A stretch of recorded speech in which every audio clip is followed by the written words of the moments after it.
하나님 말씀 보겠습니다. 하나님 말씀은 우리 에베소서 1장인데 모두 자리에서 일어나셔서 에베소서 1장 1절부터 12절까지 말씀을 교독하도록 하겠습니다.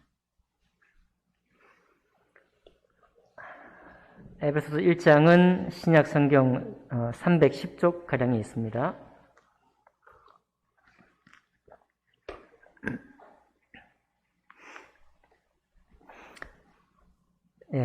1절 제가 먼저 읽겠습니다.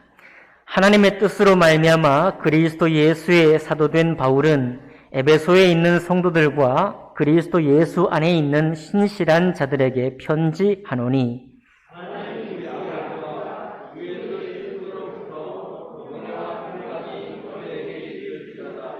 찬송하리로다. 하나님 곧 우리 주 예수 그리스도의 아버지께서 그리스도 안에서 하늘에 속한 모든 신령한 복을 우리에게 주시되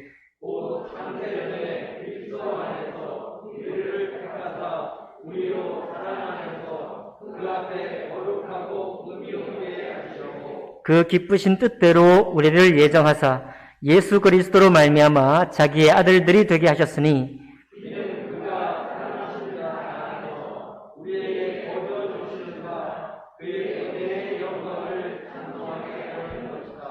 우리는 그리스도 안에서 그의 은혜의 풍성함을 따라 그의 피로 말미암아 속량 곧 죄사함을 받았느니라.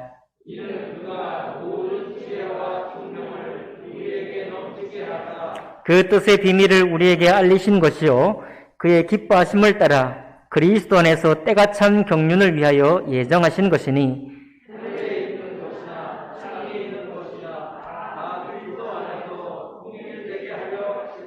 모든 일을 그의 뜻의 결정대로 일하시는 이의 계획을 따라 우리가 예정을 입어 그 안에서 기업이 되었으니 이는 우리가 그리스도 안에서 전부터 바라던 그의 영광의 찬송이 되게 하려 하심이라. 아멘.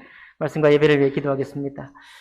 살아계신 하나님 아버지, 언제나 하나님의 뜻으로 저희들을 먼저 아시고 불러주셔서 성도라 일컬음 받게 하시고 이날 이때까지 주님이 우리의 몸이나 우리의 정신과 우리의 영혼을 돌보시고 지켜주심을 감사드립니다. 오늘도 주님 하늘의 신령한 복 되신 이 말씀으로 우리의 심령을 축복하실 때 우리는 겸손한 마음으로 아멘으로 화답하게 하시고 그 말씀이 우리에게 참으로 하나님의 영광이 되게 하는 말씀인 줄 믿고 나아갈 수 있도록 주관하여 주옵소서. 예배를 통해 영광 받으시고 말씀을 통해 더욱 영광 받아주시기를 원하오며 귀하신 우리 주 예수 그리스도 이름으로 기도하옵나이다. 아멘. 자리에 앉으시겠습니다. 오늘 읽은 본문 말씀을 중심으로 해서 하나님이 인류에게 주신 선물이라는 제목으로 말씀 나누겠습니다. 이 세계관이라는 말은 어른들에게는 좀 친숙하지 않습니다. 저도 학교 다닐 때 별로 친숙했던 말은 아닌데 오히려 아이들에게는 훨씬 친숙한 말입니다. 세계관. 왜 아이들에게 친숙하냐? 아이들은 쉽게 이런 말을 합니다.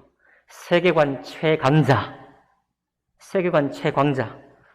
무슨 말이 어디서 나오는가 하면 특별히 게임이나 만화에서 나옵니다. 제가 하지도 보지도 못했지만 진격의 거인이라는 것이 있고요. 귀멸의 칼날 요즘 나온 건데 이런 작품들이 있는데 이 모든 작품들이 만화인데 그 만화의 인물과 세계가 반영되어 있는 세계관이 반영되어 있는 작품이라는 것이죠. 우리가 종종 보는 영화에도 우리가 뚜렷하게 인식은 못해도 세계관이 거기에 녹아 있습니다. 대표적으로 헐리우드 영화의 영웅물 이런 세계관이 있죠. 영웅들이 나타나서 세상을 구원한다는 그런 세계관이 있고요.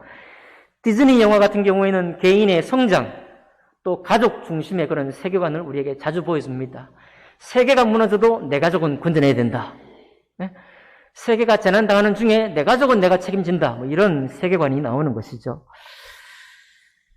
그런가 하면 사실 우리 어른들, 젊은 장년을 포함해서 어른들도 이 세계관을 이미 다 사실 알고 있었습니다. 어릴 때 일본 만화를 통해서 알고 있었던 것이죠. 은하철도 999 보셨나요? 우주를 배경으로 해서 우주를 달리는 기차에서 일어나는 일들이죠. 미래 소년 코난, 이 지구가 종말하고 멸망을 해가지고 그 다음에 세상을 일구 가는 그런 재건하는 모습인가요? 자, 기억이 잘 안 나는데, 미래 소년 코난은 지구 멸망 후에 이 세상을 또 그려내는 작품입니다. 이런 만화에 보면 또 안드로메다 군단이 나와요. 이 적군들 중에 안드로메다 군단. 안드로메다는 뭐냐면 은하의 이름이거든요. 은하. 안드로메다 은하라는 그 이름에서 따온 이야기입니다. 그러니 우리가 어렸을 때는 우주를 대하고 정의를 외치고 아주 크고 큰 세상을 꿈꿨던 사람들이에요. 우리 모두가 다. 이 세계관을 다 가지고 있었습니다. 그러나 세상의 현실을 마주하면서부터는 작아지기 시작해서 오늘날 오징어 게임처럼 서바이벌 게임, 살아남기 위한 생존 경쟁에 집중하는 그런 우리들을 발견하게 되는 것이죠.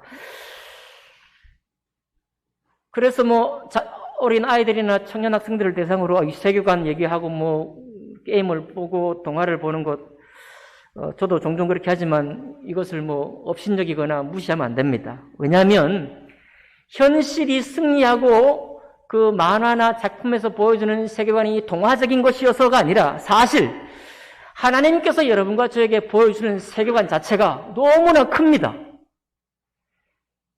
우리가 가족 중심의 세계관을 자꾸만 접하다 보니까 교회가 가족으로 다 가버렸어요.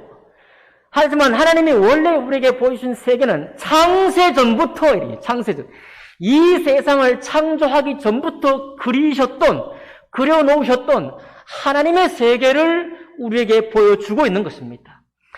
그러니 우리는 조금 이 새로운 해 2022년을 시작하면서 우리가 믿는 믿음의 세계관, 우리가 섬기는 교회가 무엇을 하는 기관인지 이 교회를 바라보는 세계관 자체가 좀 새로워지기를 바라는 마음입니다.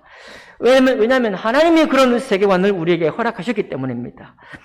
오늘 에베소서 1장은 에베소서는 특별히 교회가 무엇인지에 관해서 우리 송포교회뿐만 아니라 이 세상에 예수 그리스도 이름으로 교회가 설립된 모든 교회를 향해서 교회는 이런 것이다. 교회는 이와 같은 세계관을 가진 곳이다. 라는 것을 선포하는 책이 됩니다. 오늘 말씀을 통해서, 그리고 앞으로 계속되는 말씀을 통해서 우리의 가슴이 좀 웅장해지기를 원하고 우리의 마음이, 세상을 바라보는 우리의 마음이 좀 더 고양되기를 바라는 마음입니다. 먼저 이 하나님 말씀을 보게 되면 먼저 사도 바울이 뭐라고 자기 자신을 소개하고 있습니까? 하나님의 뜻으로 말미암아 그리스도 예수의 사도된 바울이라고 소개하고 있죠. 자, 성도는 모든 인류에게 이 하나님께서 창세전부터 계획하시기를 하나님의 뜻으로 말미암아서 예수 그리스도의 은혜를 믿고 받은 사람을 모두 다 이렇게 부릅니다. 하나님의 뜻으로 말미암아 그리스도 예수께서 이 세상에 보낸 사람들 이렇게 불러요. 사도 바울만 하나님의 뜻으로 말미암아 그리스도 예수의 사도되었다라고 말하는 게 아니라 우리 모든 성도님 한 사람 한 사람이 전부 다 이정식 목사의 뜻이 아니고 대한민국의 뜻이 아니고 이 세상 정치의 뜻이 아닌 하나님의 뜻으로 말미암아 그리스도 예수께서 이 세상에 보내신 사람들이다라고 주님은 일컫기를 원하십니다. 여러분 벌써 우리를 부르시는 호칭 자체가 다르잖아요. 성포성도 침례교회 무슨 성도입니다.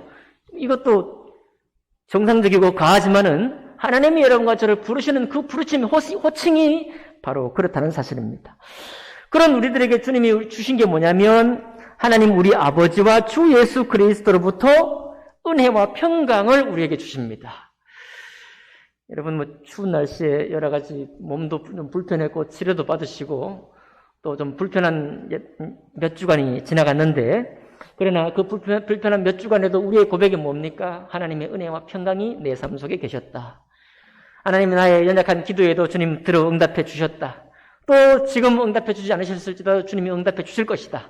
뿐만 아니라 하나님이 나를 위해 계획하시고 이 세상을 위해 계획하신 그 뜻을 나에게 가르쳐 보여주실 것이고 깨닫게 해주실 것이어서 예수 그리스도께서 이 세상에 보내신 그 뜻을 내가 행할 수 있는 사람으로 만들어 가실 것이다.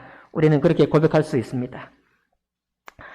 그래서 이런 사람, 하나님의 부름을 받고 예수님의 보냄받은 사람이고 하나님의 은혜와 평강을 우리에게 주신 사람인데 우리가 어떤 복을 주님께 받았을까요? 3절 보니까 찬송하리로다. 하나님 곧 우리 주 예수 그리스도의 아버지께서 그리스도 안에서 하늘에 속한 모든 신령한 복을 우리에게 주셨다라고 말하고 있습니다. 자꾸 이게 너무 구름 잡고 있죠? 하늘에 속한 모든 신령한 복을 우리에게 주셨다 이 말이에요. 지금 하늘에 속한 신령한 복이 뭔지는 그 밑에 나오는 거죠? 그 아래 하늘에 속한 모든 신령한 복, 영적인 복, 하나님이 신이 우리에게 주신 복이 뭘까? 4절입니다. 곧 창세전에 그리스도 안에서 우리를 택하사 우리로 사랑 안에서 그 앞에 거룩하고 흠이 없게 하시려고 그 기쁘신 뜻대로 우리를 예정하사 예수 그리스도로 말미암아 자기의 아들이 되게 하셨습니다. 왜 오징어 게임 같은 그런 세계관을 우리가 아무런 거부감 없이 저것이 현실이지, 저것이 세상이지, 내가 살고 있는 곳이지 라고 우리가 받아들이게 됐나요? 우리가 세상에 살면서 거룩하지 않고 흠이 있는 사람이 되기 때문입니다. 우리가 육체로 살기 때문에 우리가 이 세상에서 육으로 태어나서 이 세상에서 살아가는 정신과 이 세상이 공급해 주시는 지혜와 이 세상에서 내가 생각하는 나의 영을 통해서 생각하고 살다 보니까 우리에게 거룩함이 부족해지고 흠이 생기게 되는 것이죠. 그러니까 세상을 영접하는 겁니다. 우리 속에 때때로 우리가 착각하기를 교회가 보여주는 세계는 동화 같은 세상이었고 현실 세계에 눈을 뜨면 뜰수록 교회가 보여주는 세계관은 마치 동화 같은 세상의 또 다른 하나의 버전처럼 여겨지게 되는 것이죠. 그런 사람들 가운데 주님이 오셔서 창세전부터 그리스도 안에서 우리를 택하셨다라고 말하고 있습니다. 세상이 딱 창조된 이후에 아담과 하와가 일을 했죠. 죄를 범하게 되었습니다. 세상이 창세되고 얼마 후에 가인과 아벨이 있었습니다. 근데 가인과 아벨이, 동생인 아벨이 가인이 어떻게 했어요? 죽게 했습니다. 왜 그랬습니까? 시기와 질투로, 그리고 하나님께 나의 정성과 수고가 받아들여지지 않는다고 하는 그런 분노로 때문에 동생을 죽게 했습니다. 레아와 라헬이 끊임없이 경쟁했습니다. 그 경쟁을 통해서 누가 괴로웠는가 하면 당사자도 괴로웠지만 남편인 야곱이 괴로웠어요. 일부일처제 내 아내가 하나뿐이고 내 남편이 하나뿐인 것을 감사하게 생각하시기 바랍니다. 앞으로 영원히. 아내가 둘이 뭐 얼마나 힘들겠어요. 남편이 말도 안 되죠. 아내들도 말도 안 되고 남편들도 말도 안 됩니다만은 둘이 고생스럽고 당사자끼리 고생스럽고 남편 야곱은 죽을 맛입니다. 그러나 그런 세상만을 남겨두지 않으시고 하나님이 은혜를 베푸셔서 그런 가운데에서 있으면서도 이스라엘의 12부족을 이루게 하시고 하나님의 처음부터 계획하신 뜻대로 일이 진행되게 하셨지요. 그런가요? 아멘. 가인이 아벨을 죽여서 하나님의 진노의 대상이었습니다. 하나님의 심판을 받고 있었지만은 그러나 하나님께서 가인을 에덴 동산 동편 노 땅에 거하게 하시고 가인이 자기 생명의 위협을 느낄 때 하나님께서 그를 보살펴 주었습니다. 죄를 그냥 마냥 없이 한 것이 아니라 죄의 값은 받게 하셨으되 하나님의 정하신 뜻 은혜의 사람으로 여전히 살 수 있도록 인도하셨습니다. 그런가요? 성경에 있는 구약 성경에 있는 모든 장면들이 다 마찬가지입니다. 소돔과 고모라를 주님이 멸망시키셨습니다. 홍수로 이 모든 세상을 심판하셨어요. 그 심판하고 멸망시킨 이후에 하나님이 이 세상을 지으신 것을 후회하셨습니다. 그러면 그 다음에 새로운 인간형을 창조하셨어야죠. 그죠? 인간들 안 된단 말이죠. 인간들 안 되겠다. 내가 새로운 인간 안에 있는 새로운 제3의 어떤 영적인 존재를 창조할 것이다 라고 해야 될 텐데 그렇게 하지 않으셨습니다. 만약 그렇게 하셨다면 주님이 첫 번째 창조를 실패한 것이 되니까 주님이 전능하신 것이 못된 것이죠. 예. 주님은 그렇게 제3의 새로운 영적 존재를 창조하거나 만드시지 않고 남은 자를 다시 세우셨습니다. 이해하십니까? 왜 어찌 남은 자를, 그 남은 자도 어머니의 자식이요 죄악 가운데 잉태된 자요 이미 멸망되어서 심판된 사람이랑 똑같은 성정을 가진 사람인데 어찌 그 사람들의 남은 사람을 가지고 다시 세상을 시작하셨을까요? 예, 하나님이 처음부터 은혜를 예정하셨기 때문에 그렇습니다. 하나님이 처음부터 당신의 뜻대로 이 세상을 창조하시고 운영하시고 거기에 은혜의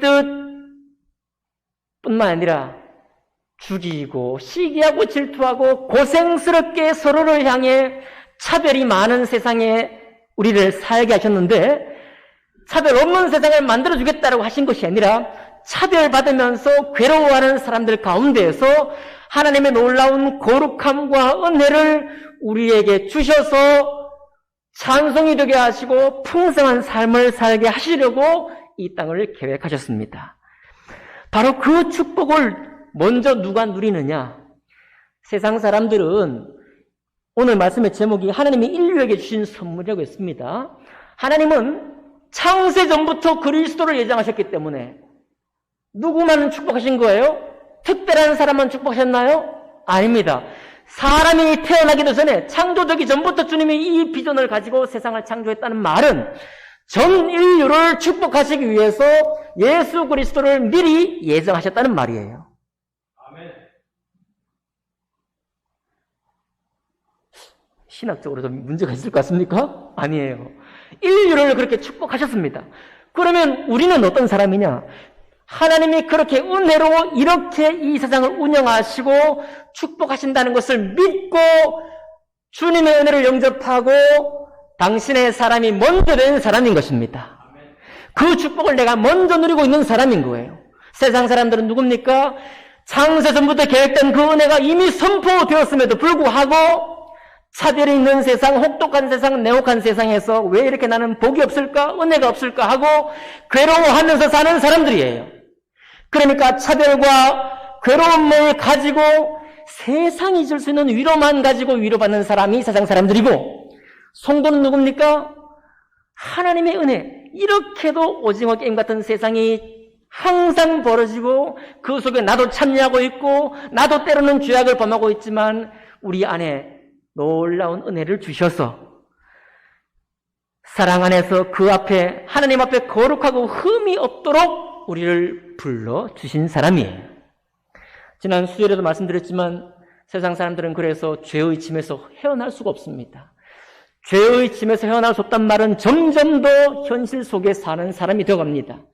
그가 가졌던 정의로운 생각, 그가 가졌던 세상을 향한 생각, 인간을 향한 사랑의 생각 전부 다 현실 속에서 다 부러지고 없어지고 마는 거예요. 그러나 성도는 누굽니까? 우리는 주님의 은혜 받고 사랑 안에 있는 사람들이기 때문에 그런 세상에 살면서도 주님이 과연 무슨 뜻으로 나를 부르셨고 나는 어떤 신령한 복을 받은 사람인가를 확인해 가면서 우리만 거룩하고 흠이 없는 사람이 점점 더 되어갈 뿐만 아니라 세상을 향해서 교회는 어떤 곳인지를 보여주는 곳, 바로 그런 사람으로 성도를 부른 것입니다. 아멘. 어떻게 거룩하고 흠이 없을 수 있나요? 그죠? 어떻게 우리가 거룩하고 흠이 없을 수 있습니까? 말도 안 되는 얘기죠. 5절 보니까 그 기쁘신 뜻대로 우리를 예정하사 예수 그리스도로 말미암아 자기의 아들들에게 되게 하셨다요. 이건 더 말이 안 되는 거예요. 거룩하신 하나님하고 소돔과 고모라처럼 멸망도 당하고 죄악 중에 잉태도 되었고 홍수 심판 당했어도 아직도 정신을 못 차리고 있는 사람들, 그 사람들을 자기의 아들 삼으셨다. 이 말은 무슨 말입니까? 십자가의 수직 하나님과 우리 사이에 단절을 만들었던 죄와 거룩하지 못하는 것과 흠과 허물이 다 사라졌다, 그런 얘기입니다. 나에게는 여전히 흠이 있는데도 불구하고 허물이 있는데도 불구하고 주님이 없이 하셨으니 그것이 없이 되니까 우리가 존재 자체가 전혀 다른 하나님, 그분을 우리가 아버지라 부르고 우리는 하나님의 자녀라 일컬음을 받게 되었다는 사실이죠. 도저히 있을 수 없는 이야기입니다. 있을 수 없는 이야기를 하시는 거예요. 창세 이후로 있을 수 없는 이야기를 창세 전부터 하나님의 뜻 안에 계획하셨다, 그런 말입니다. 누가 하나님을 대적할 수 있겠습니까? 누가 어떤 현실을 가지고 이 하나님의 뜻을 거역할 수 있겠어요? 여러분, 그러니 우리는 자랑스럽게 말하는 것입니다. 나는 하나님의 자녀다. 하나님은 내 아버지다 라고 우리는 말할 수 있는 것입니다. 세상 어떤 시험을 보고 어떤 자격을 가져도 이것을 우리가 얻지 못할 터인데 어떻게 우리가 이것을 얻었습니까? 6절입니다. 이는 그가 사랑하시는 자 안에서 우리에게 거저 주시는 바예요. 우리에게 거저 주셨습니다. 거저 주지 않고는 우리는 이것을 받을 수가 없어요. 거저 우리에게 부어주지 않고는 이것을 우리가 취할 수가 없습니다. 어떻게 거저 주십니까? 그분의 은혜가 풍성하시기 때문입니다. 7절이죠. 우리는 그리스도 안에서 그의 은혜의 풍성함을 따라 하나님의 은혜가 얼마나 풍성한지, 풍성하다는 말은 차고 넘친다 이 말이죠. 우리의 죄악이 여기에 쌓였지만 죄악을 씻고도 남을 만큼 씻을 뿐만 아니라 그 죄악 위에 하나님의 거룩한 지혜를 더 얹어주실 만큼 하나님의 은혜는 풍성하시다. 그 풍성한, 너무도 풍성한 이 은혜를 우리에게 그저 흘러 넘치게 하셔서 그의 피로 말미암아 첫 번째 선물입니다. 속량 곧 죄의 사함을 받게 하셨습니다. 여러분, 하나님의 신령한 복 중에 가장 놀라운 복이 뭐냐면 죄의 사함의 축복입니다. 여러분, 죄가 없으신 분이십니까? 예수 그리스도 안에서 죄 없다라고 고백합니까? 어제 내가 질투했어도 죄 없다라고 오늘 고백할 수 있습니까? 어제 내가 시기로 가슴이 아파도 내가 정말 오늘 죄 없다라고 고백할 수 있나요?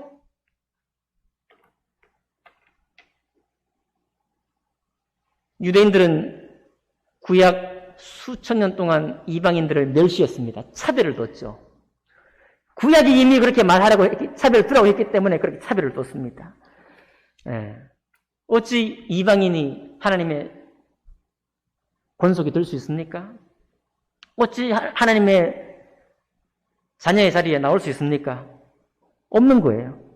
오직 무엇으로만 나올 수 있나요? 죄 사함을 통해서만 나올 수 있습니다. 이 죄 사함을 말하니까 자꾸 추상적이 돼요. 좀 더 쉽게 말씀드리겠습니다.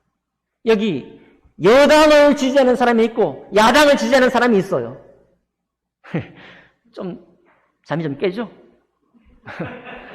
여당을 지지하는 사람과 야당을 지지하는 사람이 여기 있습니다.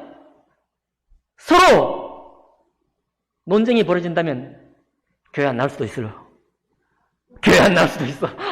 밥 먹다가 정치 얘기하다가 교회 안 나올 수도 있습니다. 왜냐하면 서로 사귀기 힘들거든요. 그래서 여당 지지하는 사람들끼리 얘기하고 야당 지지하는 사람들끼리 얘기하는 게 훨씬 더 편합니다. 그죠? 교회에서 정치 얘기하지 맙시다. 그러나 이 두 그룹이, 우리는 그렇지만 실제로 그 정치인들은 얼마나 많은 권모술수를 씁니까? 정권을 잡기 위해서. 얼마나 많은, 심지어는 조직 폭력까지 동원합니다. 지금은 안 그런 것 같죠? 지금도 여전히 그런 형태가 있습니다. 사생결단하고 덤벼드는 거예요. 사생결단하고. 그러니 그 속에 어찌 죄가 없을 수 있나요? 여당 정치인도 그리스도인이 있습니다. 야당 정치인도 그리스도인이 있어요. 어찌 죄를 범하지 않을 수 있습니까? 그 죄 사함 받을 수 있나요? 못 받습니까? 심각해지는군요. 제가 늘 강단에서 힘들어하는 일본 사람들, 힘들어요, 저. 다른 모든 민족은 마음에 항상 이렇게 여유롭게 들락날락 하는데 일본 사람 제 마음이 힘들어요. 일본 사람 저한테 직접적으로 유해를 간 적도 없는데 힘들어요. 그러나 일본 사람 가운데 그리스도인이 있습니다. 그것도 인류에게 주신 축복을 다 누린 사람들이에요. 여러분, 일본 사람과 한국 사람이 거침없이 하나가 될 수 있겠습니까? 좀 더 심각한 용어로 한번 가보죠. 남한 사람과 북한 사람이 하나가 될 수 있나요? 우리 파주 사람들이,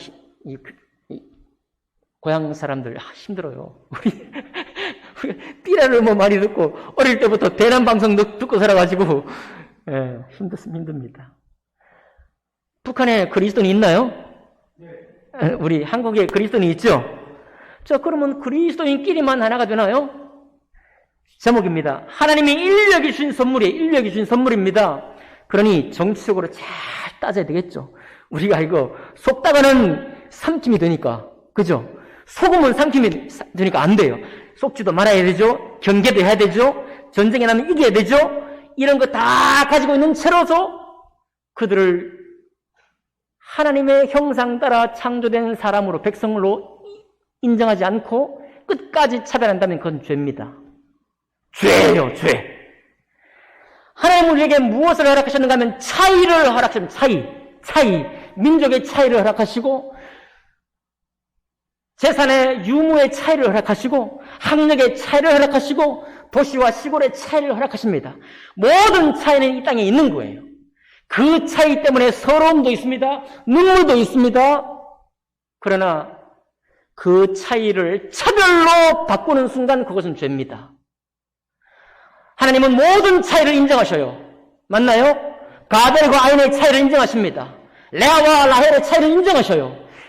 그 말은 각자가 각자의 소명이 있습니다. 각자가 집중해야 될 뜻도 있어요. 따로 있습니다. 그러나 그들을 하나님의 형상으로 지음받은 사람, 그 사람의 부르심에서 차별한다면 그것은 죄입니다. 씻음 받을 수 있나요? 씻음 받을 수 있나요? 죄의 사함은 그런 것입니다. 우리 눈앞의 현장 속에서 우리는 죄를 범할 수 있습니다. 차별할 수 있어요. 냉혹하게 대할 수 있습니다. 거들떠 보지 않을 수 있습니다. 내 세계관 때문에, 내가 옳다고 하는 이 신앙의 확신 때문에 어떤 사람을 정말 멸시할 수 있어요. 업신여길 수 있습니다. 죄입니다. 오늘도 나에게 죄가 있습니다. 죄사함 받을 수 있나요? 그러면 여러분, 죄사함은 추상적인 것이 아니라 원죄만을 용서받은 것이 아니라 오늘 내가 범하는 차별의 죄, 무정함의 죄, 질투의 죄, 시기의 죄, 그 모든 죄가 살아 역사하고 있기 때문에 그 모든 죄로부터 주님은 죄사함을 우리에게 허락하셨습니다. 언제요? 그 내가 죄를 오늘 범하기 전부터 2000년 전에 주님이 속량하셨고, 그 2000년 전에 속량하신 것을 언제부터 속량하시기를 계획하셨다고요? 창세 전부터. 아멘 합시다. 창세 전부터 하나님의 뜻으로 말미암아 그렇게 죄 사함으로 우리를 새롭게 하실 것을 약속하셨습니다. 그리고 이것이 바로 신령한 축복 가운데 첫 번째 축복이에요. 그래서 죄 사함이 우리에게 놀라운 은혜인 것입니다. 오늘 여러분 예배 끝나고 집에 가면서 죄 지을 수 있어요. 집에 가면서가 아니라 예배 끝나고 문을 열고 나가면서 죄를 지을 수 있습니다. 왜 우리가 죄 가운데 담대해집니까? 죄 범하기 위한 데 담대해진 것이 아니라 죄를 범했을지라도 내가 죄 회개로 나아가고 주님 앞에 나의 깨끗함으로 다시 주님이 나를 은혜로 거룩하고 흠이 없게 나를 불러주셨고 하나님의 자녀 삼아주셨사오니 내게 거룩치 못한 것을 내가 주님께 고백합니다. 흠이 있었던 것을 고백합니다. 나의 허물을 고백하오니 오늘도 당신의 풍성하고 넘치는 속량의 죄삼의 은혜를 따라 나에게 임하여 주옵소서. 그렇게 해서 죄로부터 돌아서는 사람이 죄삼의 은혜를 누리는 사람이에요. 맞나요? 그러니 여러분, 교회라는 것은 너무나 놀라운 세계관이에요.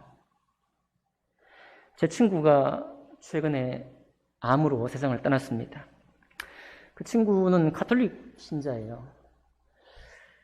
프란체스코 교황이 우리나라에 방문했습니다. 그랬을 때 남미의 문 신부님이라는 분하고 같이 서로 이야기 나누면서 편지를 왕래하면서 프란체스코 교황에 너무 이제 감동을 받은 거예요. 왜냐하면 이 교황이 가난한 사람들을 위해 주고 약자들을 편에 서고 노동자들 편에 서기도 하고 또 우리나라에 와가지고 남북 문제에 대해서도 막 언급하고, 그죠? 전 세계 무슨 IT 같은 지향이 있는 자리, 또 난민의 문제가 있는 자리에 이런 데 가서 권면하고 하나님의 이름으로 말하거든요. 우리 기독교 개신교는 가톨릭을 때로는 뭐 음녀다라고 보는 사람도 있고 뭐 그렇습니다. 뭐 없잖아 그런 부분이 없다라고 말씀을 드리지 않겠습니다만은 여러분 저를 보세요. 하나님이 우리에게 주신 이 축복은 마치 교황이 세상을 향해 선포하는 정도의 가슴을 우리에게 주신 거예요. 아멘 합시다. 우리가 목사님 되고 교회가 되니까 그냥 교회 일, 찬양 일, 찬양대, 뭐 예배 섬기는 일, 봉사하는 일, 차량 운행의 일, 이거 가지고 막 우리 복잡한데 사실은 하나님이 우리에게 주신 놀라운 이 신령한 복은 창세전부터 인류를 향해서 우리에게 주신 복은 교황이 지금 세상을 향해서 외치는 때로 선포하는 그 정도의 웅장한 가슴을 우리에게 주신 거예요. 우리가 그 길을 잃어버렸을 뿐입니다. 우리가 그 길을 사용하지 못하고 있을 뿐이에요. 기독교 연합회 기관이 전국적인 기관이 3개나 됩니다. 3개. 아직도 하나가 되지 못합니다. 3개로 갈라져 있으니까 힘을 쓰지 못하는 것입니다. 힘을 쓰지 못해요. 그러나 우리가 뭐 정치하자라 그런 말이 아니라 정치하다가는 잘못됩니다. 중세 천년 동안 기독교가 욕먹게 되는 이유가 뭐냐면 하나님의 신령한 복을 이 땅에 제도로 만들려고 하다가 실패한 거예요. 결코 그것은 해서는 안 됩니다. 이 땅에 제도 이루어지는 게 아니에요. 하나님의 교회 안에서 이루어져야 합니다. 교회 안에는 난민이 올 수 있습니다. 교회 안에는 탈북민도 올 수 있습니다. 교회 안에는 실현당한 사람도 올 수 있습니다. 교회 안에는 이혼당한 사람도 올 수 있어요. 교회 안에는 혹여나 동성애자도 올 수 있습니다. 누구든지 교회 안에는 올 수 있습니다. 시베리아의 툰드라 지역에 네네츠족이라는 이 족속이 살고 있는데요. 제가 세계 테마 기행이라는 걸 봤습니다. 이 사람들을 어떻게 하는가 하니까 일주일마다 이제 유목을 하기 때문에 그 영하 30도 이상이 기본이 영하 30도예요. 거기 이제 천막을 치고 목축을 하면서 술록을 키우는데 술록 한 40마리를 잡아야 그 가죽으로 그 영하 30, 40도를 이기는 집을 짓는데요. 천막을, 텐트를. 거기 문화가 뭐냐면 아무 낯을 모르는 첫사람이 누가 들어오면 아무것도 묻지 않고 일단 먼저 재운답니다. 재우고 먹이고. 왜요? 밖에 너무 추워. 그냥 안 재우고 안 먹였다는 얼어 죽을 판이에요. 그러니까 이게 자연스러운 문화가 됐다고 합니다. 우리 교회는 생각해 봐야 됩니다. 여러분 우리가 항상 생각하죠? 교회의 문턱이 너무 높으면 안 되겠죠? 신앙은 고양되어야 하지만 신앙은 더욱더 거룩해져야 하지만 교회의 문턱이 너무 높아지면 안 된다 이 말입니다. 우리는 네네츠족처럼 상처 입은 사람, 여러분 세상이 얼마나 냉정합니까? 얼마나 무정해요. 무정한 세상에서 고통당하고 괴로운 사람들이 교회에 오면 그래서 먹여주고 재워줄 수 있는 준비가 교회는 되어야 합니다. 아멘. 왜요? 성도만을 위한 교회가 아니라 인류를 위해서 창세전부터 계획하신 주님의 뜻이기 때문에 그렇습니다. 두 번째 선물이 있습니다. 두 번째 선물이 뭘까요? 두 번째 신령한 복은 8절에 나옵니다. 자, 죄사함의 은혜를 받아서 이제는 하나님과 우리가 하나가 되었죠. 성도가 되었죠. 하나님의 뜻으로 말미암아 그리스도 예수께서 세상에 보낸 사람이 되었습니다. 그 사람들에게 또 필요한 것이 뭐냐면 8절이에요. 다 같이 읽어볼까요? 시작. 이는 그가 모든 지혜와 총명을 우리에게 넘치게 하사. 예.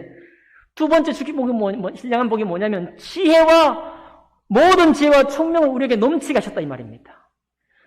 오징어 게임처럼 현실 세계 속에서 살아가고 있는 살아내는 방편, 내가 어떻게 살아낼고, 그것은 우리의 초미의 관심사이긴 하지만 창세전부터 계획하신 성도를 부르시고 죄의 사함을 받은 우리에게 주님이 주신 축복이 뭐냐면 모든 지혜와 총명을 우리에게 넘치게 하셔서 그것뿐만 아니라 하나님의 뜻이 이 땅에 왕성하게 되고 하나님의 뜻과 그 은혜가 이 땅에 선포될 수 있는 그 생각을 할 수 있도록 그 헌신을 할 수 있도록 우리의 부족한 생각에 모든 지혜를 더해주시고 모든 총명을 우리에게 넘치게 하신다는 약속이에요. 아멘 합시다. 사실은 무엇을 통해 그렇게 하십니까? 하나님 말씀을 통해 그렇게 하셔요. 예수 그리스도의 은혜된 헌신, 십자가의 고난과 부활의 은혜를 통해서 우리에게 그렇게 말씀하고 있습니다. 수많은 많은 메시지를 선포해 주시는 이 하나님의 말씀을 통해서 우리는 하나님의 뜻과 지혜를 알게 되는 것입니다.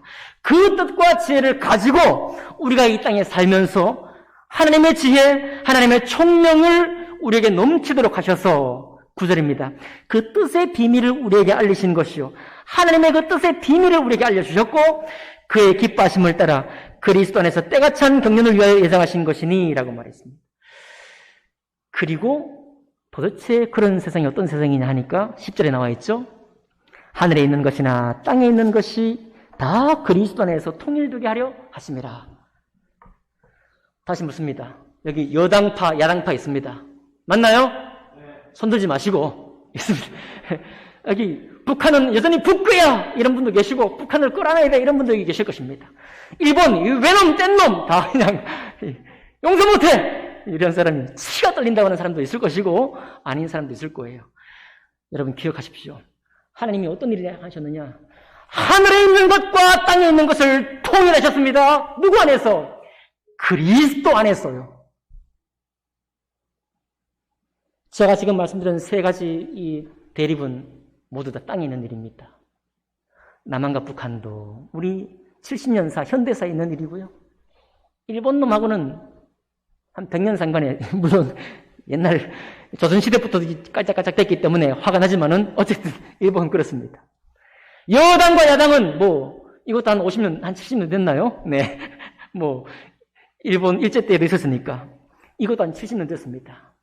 우리는 막 못 죽어서 안달이에요. 서로 못 잡아먹어서 안달입니다. 이거 사석에서 감히 얘기하다가는 박살나는 거예요. 여러분, 성북교회 성도 여러분, 사석에서 정치 얘기하지 마세요. 아니, 갈라지니까 그래요. 갈라집니다. 갈라지게 돼 있어요. 갈라지자고 하는 얘기야, 갈라지자고. 갈라지자고 하지 말라 이 말이에요. 우리의 입으로 하는 얘기는 뭡니까? 예수 그리스도께서 어떻게 이 처죽을 놈을 하늘에 있는 것과 땅에 있는 것을 통일하셨을까? 놀랍다 이 신비가. 네? 홍수 심판에서 멸절시켜야 될 사람과 하나님이 어떻게 아버지와 아들 관계로 통일되셨을까? 놀랍다 이 신비가. 하나님과 이 사람도 거룩한 하나님과 거룩할 수 없는 사람도 이렇게 통일되셨거늘 땅에 있는 수많은 차별을 하고 냉혹히 다르고 무정하게 대하는 우리가 정말 이를 갈게 만드는 그런 사람들 사이에 있는 이 갈등을 주님이 없애지 못하느냐 이 말입니다. 물론 여러분 이 세상 끝날까지 견해는 차이가 있습니다. 그러나 뭘 제가 말씀드렸습니까? 차이는 항상 있습니다. 아멘이죠? 차이는 주님이 인정하시는 것입니다만은 차이 때문에 괴로움도 있고 눈물도 있지만은 차이 때문에 차별로 나가는 것은 주님이 범죄라고 하십니다. 아셨죠? 그건 범죄입니다. 그것은 내가 지금 무슨 생각을 가지고 나가느냐. 내 생각, 내 정치적인 견해, 나의 세계관 가지고 상대를 대하고 있는 것입니다. 성도는 누구입니까? 하늘에 있는 것과 땅에 있는 것을 그리스도 안에서 통일시킨 그분의 지혜와 그분의 뭐라고 그랬어요? 총명. 그분의 총명을 받아서 이 땅에 수많은 갈등 관계 속에 있는 사람들, 그 차이가 여실해서 도저히 하나 될 수 없는 사람들 사이에 살면서도 차별하지 않고 그리스도의 사랑 안에서 품으려고 하는 사람, 그 사람들이 성도라 이 말입니다. 성도. 어떻게 아멘이 되시는지 아니면 저를 거부하십니까 지금? 아멘 되십니까? 아멘 되시는 정상이에요. 아멘이 정상입니다. 아멘이 정상이에요. 네. 그래서 여러분 이 에베소 교회가 세워지기 전에 사도행전 19장 20장에 보면 에베소 교회가 개척될 때 이야기가 나오고 에베소 교회를 세울 때가 나옵니다. 그때 사도 바울이 이렇게 말해요. 교회가 바로 뭐냐? 교회는 여당 야당 남북 뭐 이런 게 아니라 교회는 하나님이 자기 피로 사신 교회입니다. 하나님이 자기 피로 사신 교회요. 하나님이 자기 피로 구원하신 성도입니다. 이 세상 사람들 동안 하나님이 창세전의 인류를 위해서 처음부터 계획하신 바 주님의 은혜의 뜻, 그 뜻을 받아 누릴 사람들이 세상 사람들인 것입니다. 뿐만 아니라 사도 바울은 에베소 교회 장로들을 불러, 목사들을 불러 이렇게 말했습니다. 내가 너희는 주의 양무리들을 감독하고 보살피며 아끼라. 그렇지만 너희를 따르게 하는 것이 아니라 주와 및 은혜의 말씀을 따르도록 하라. 예수 그리스도와 은혜의 말씀, 하나님의 말씀을 듣고 순종하는 사람들이 되게 하라. 그런 얘기예요. 여러분, 제가 야당의 정치적인 소견을 가지고 있다고 해서 여러분 전부 다 여당 되십시오, 야당 되십시오. 이 됩니까, 이거? 제가 일본 사람을 좋아한다고 가정해 봅시다. 여러분이 전부 다 일본 사람을 좋아할 수 있나요? 그럴 수 없는 것입니다. 다 차이는 차이대로 있는 거예요. 우리는 무엇입니까? 이 교회는 주 예수 그리스도와 하나님의 은혜의 말씀을 따라 이루어지는 것입니다. 그런 유일한 기관이 교회예요. 여러분, 그 유일한 기관이 교회입니다. 그러니 중세 가톨릭 교회가 수많은 잘못을 했지만 그러나 그 웅장한 세계관 자체는 우리가 인정할 수 있습니다. 아, 그렇구나. 하나님의 뜻을 이 땅에 선포할 수 있는 기관이 교회밖에 없구나. 여기 성포성서 침례 교회만 있다는 것이 아니라 예수 그리스도 안에서 그분의 피로 사신 어떤 교회든지 교회는 세상을 향해 선포할 수 있고 우리 자신의 모든 차별에 대해서도 말할 수 있고 정치를 관여하지 않지만 정치적인 무정함이나 차별이 있다면 그것에 대해서 말할 수 있는 것이 바로 교회예요. 하나님의 기관이 교회이기 때문에 그렇습니다. 이렇게 여러분과 제가 순종해 가면 12절입니다. 이는 우리가 그리스도 안에서 전부터 바라던 그의 영광의 찬송이 되게 하려 하심이라. 아까 어디 나와 있었죠? 6절에 나와 있죠? 이는 그가 사랑하시는 자 안에서 우리에게 거둬주시는 바 그의 은혜의 영광을 찬송하게 하려는 것이라. 여러분, 교회 와서 찬송가를 부르라 이 말이 아닙니다. 교회 와서 찬송을 열심히 하라는 말이 아니에요. 우리 자체가 이 땅의 세계관대로 사는 것이 아니라 하나님이 우리에게 부어주신 세계관대로 살면서 죄사함의 은혜를 날마다 누리면서 주님이 하늘의 신령한 지혜와 청명을 넘치도록 부어주시는 그 사실 속에 살아가면서 하나님의 영광을 나타내는 사람이 되도록 우리를 불렀다 이 말입니다. 아멘. 제가 너무 소리를 질러서 죄송해요. 하나님의 영광을 나타내는 사람이 되라고 우리를 불렀다 이거예요. 가서동에 그냥 성폭교회 말고 40개의 교회가 있는데 성폭교회 성도로 그냥 살아라 이런 얘기가 아니라 하나님의 영광을 나타내는 드러내는 그런 사람으로 우리를 불렀다 이 말이에요. 그 역할을 성포교회라는 데 참여하면서 감당하게 하신 것이 바로 우리 교회예요.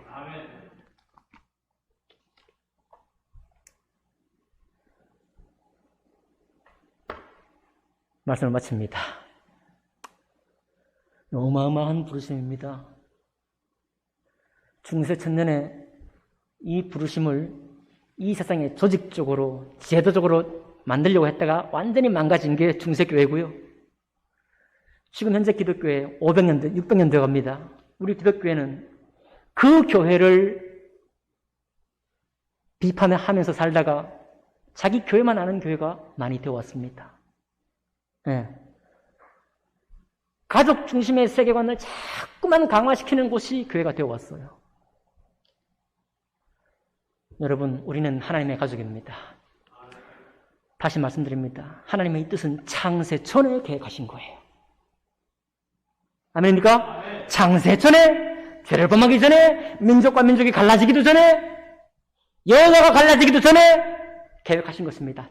차이는 모두 인정하되 차별이 없는 도리어 은혜가 풍성하시도록 그 모든 차이의 실경하고 다투는 가운데서 있으면서도 하나님의 은혜로 하나가 될 수 있는 사람들로 우리를 불렀다 그런 말이에요. 저는 이런 세계관을 본 적도 들은 적도 없습니다.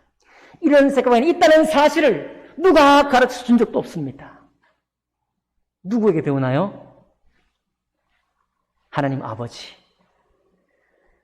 그분이 우리를 사랑하러 오신 예수 그리스도 안에서 세세한 것들은 성경 말씀 안에서 우리에게 허락하신 것입니다. 그 뜻대로 사시겠습니까? 거룩하고 흠이 없게 사시겠습니까? 자기 아들들에게 하신 은혜를 따라 살겠습니까? 죄의 삶을 날마다 받고 살겠습니까? 하나님이 주신 지혜와 총명을 따라 그 신령한 복을 누리며 사시겠습니까? 마침내 통일될 수 없는 하늘에 있는 것과 땅에 있는 것을 다 통일시키고 갈등이 전쟁이 되고 네가 죽든지 내가 죽든지 둘 중에 하나는 죽어야 된다고 하는 세상 가운데 살면서 실제로 그렇게 행할지라도 하나님 안에서는 그는 주님의 은혜를 입을 만한 사람이라는 것을 인정할 수 있는 그런 은혜에 충만한 그 은혜의 충만함을 가지고 사시겠습니까? 결국 하나님의 영광을 드러내는 사람으로 사시겠습니까? 이것이 주님이 처음 우리를 부르신 하나님의 뜻입니다. 창세에서부터 계획하신 뜻이에요. 그리고 인류에게 주신 하나님의 선물입니다. 다 가져 누리시기 바랍니다. 다 가져 누리시길 바라요. 모두 취하시기를 바랍니다. 애누리 없이 기도하겠습니다.